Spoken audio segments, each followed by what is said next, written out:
धरती मैया तोर याद के बूंदा गिरे मोर भिंजे अखिया। करिया बदर छारी रे गरज गगन मंजोर, तोर बिना लागे नहीं मोला सुना सुना ये ठोर। रिमझिम पानी झरे महके धान के वारी, तोर हंसी गूंजे मोर मन मन जैसे कोयल प्यारी। नदिया भर भर बहत है हरियर होगे डार, तोर संग भिंजे के सपना आवत है बारंबार।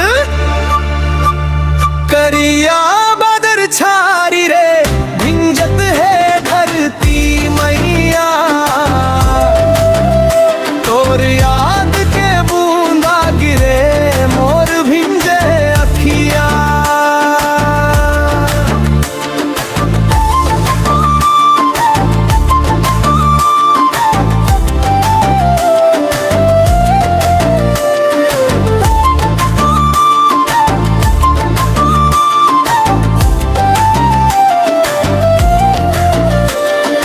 चमके बिजुरी आकाश मन धड़के मोर जिया।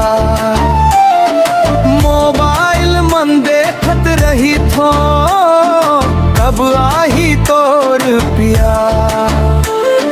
छतरी लेके निकरेव गली गली खोजत हाव, बरसात के ये मौसम मन तोरे संग सोचत हाव।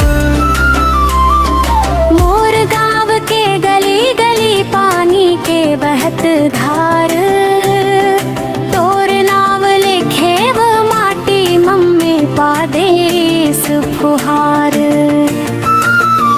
फरिया